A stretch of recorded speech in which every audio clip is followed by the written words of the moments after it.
Laure back. Since you mentioned a while ago, that Eya Laure was like the MVP for the rookies.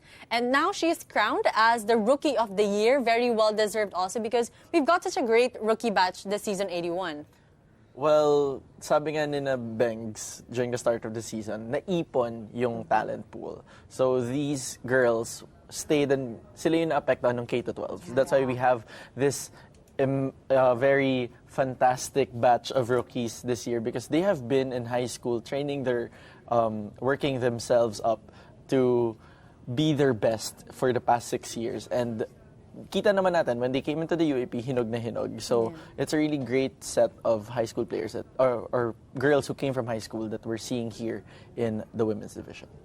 And it's also both good and bad for me because hindi nila makakasama yung mga seniors nila ng ganong katagal. Yeah. So we have also a great batch of graduating players in this season 81 na hindi makakalaro ng mas matagal pa ng mga rookies natin. And I would like to see more of that. But unfortunately, we have to focus on the rookies because they have 4 more years and that's what I'm really excited about. They really uplifted the level of the UAAP in this year. Kaya it was the first time that being a spectator for 7 years, it was the first time that I've seen the UAAP somehow leveled. You don't know who's going to go in the Final Four. You don't know who's going to come out top 2 or play for the championship. So it was the first time, and nakakatuwa, watching volleyball through the years, the talent just keeps getting better. And, watching it and being a fan of the UAAP, it's just, you look forward to what's going to happen in the next few years. Now, another rookie who has also been a leader in the court was Jolina de la Cruz, who really stood out during the Ateneo LaSalle game when she was one of the consistent scorers for LaSalle. Me watching the UAAP, I was always convinced that Eya would indeed win Rookie of the Year. She's very talented. She was leading in all the score sheets. But Jolina de la Cruz is a rookie, and she was the one leading the LaSalle scoring. Yes. At one point, she was their go-to hitter, serving, blocking, spiking. Even in the back row, she helps. And, being a rookie, having that much responsibility, it just goes to show the maturity that she has in herself already. And like what we mentioned a while ago, siguro nakatulong din yung K-12 system sa kanila because iba na yung maturity nila. Being mature outside of the court will translate when you do play volleyball. And I like how Michele put it because aside from Eya, it's really Jolina na isa pang rookie na naging go-to player and developed to be a go-to player in this season. And we saw the growth from the first game na yung seniors niya talaga siya yung sinusuportahan hanggang dito sa last game nila against UST where she's the one leading the charge for her seniors and helping her seniors out. So a really nice development of character for Jolina, which we'll see more of in the next 4 years. Kaya it's really exciting for LaSalle as well. But aside from that, if we're really talking about someone who stepped up as well for her team but sadly got injured in the middle of the season, it would be Laika Ebon, who also had the same load to carry for FEU naman. She was a top scorer for FEU, and then I think everyone was just sad when she couldn't continue playing because of an injury. But did you think, if she wasn't injured, she would also be running for the Rookie of the Year? How would you rate her performance before she was injured? Probably she would be in the run, but in terms of numbers, in terms of stats, Eya was really at the top of her game.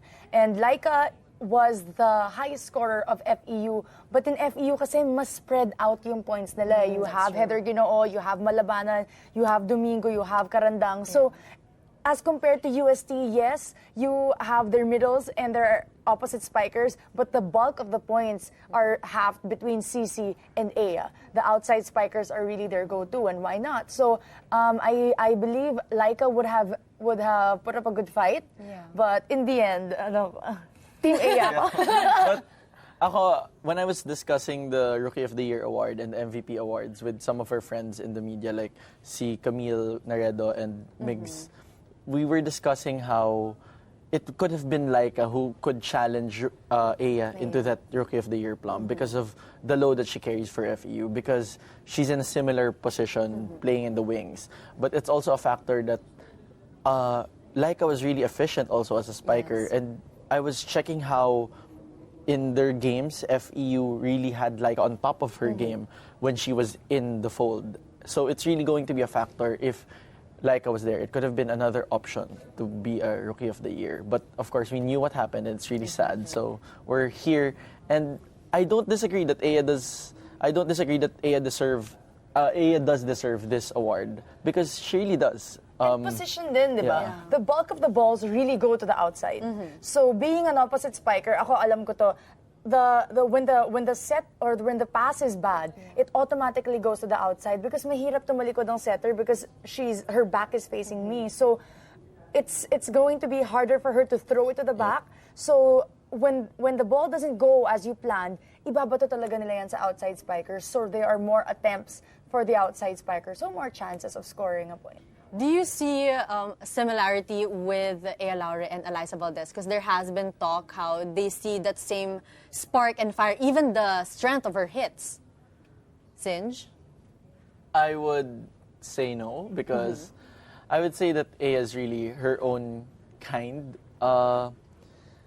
It's really with the fact that I would compare Eya with EJ more often than Alyssa because if you compare how Eya plays, she's really, kumbaga very kalye yung term, but not to put any like mud into it, but very kalye in the sense na parang there's a lot of grit, there's a lot of technique, but at the same time there's a lot of yung paraan, there's a lot of things that you don't usually see na naturally ginagawa or kung inaaral mo yung position. And that's one thing you see with Eya. She's really, like, she could go with scrappy balls. Basta itaas mo lang yung bola, gagawa niya ng paraan. And that's what you like to see with a player who is just starting in your team because if she has the technique already and she could make do with whatever she has, then what else will you ask for? For me, Alyssa has a different approach when it comes to volleyball because Alyssa is not necessarily bahala na power. Yeah. Alyssa has a lot of technique. She can go up against a double or triple block.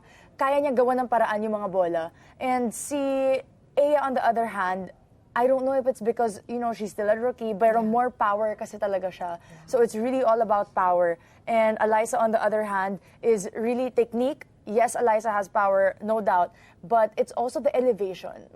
For me, Alyssa gets up there, higher. So it's a different view at the top. So you don't necessarily have that power, but it's the speed. When you get up high, you just have to put it down as fast as you can. And yun yung pagkakaiba na nakikita ko with the spikes, with the attacks of Alyssa and Eya. Maybe if a similarity in recent time, baka mas parang how Z was in her UAAP career na very power hits. But what you like with Eya kasi is there's angles. Yeah. And that's a lot of things that she brings into She her knows game. how to adjust when she's blocked. The bottom line, it's not about who's first or who's second, but we're building a mythical team here. We're building a mythical 7.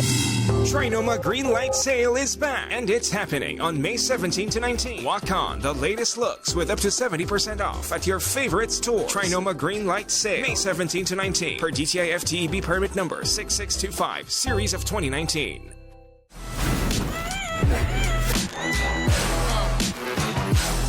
Thank you for watching The Score. Don't forget to subscribe to ABS-CBN Sports YouTube channel to be updated with the latest games.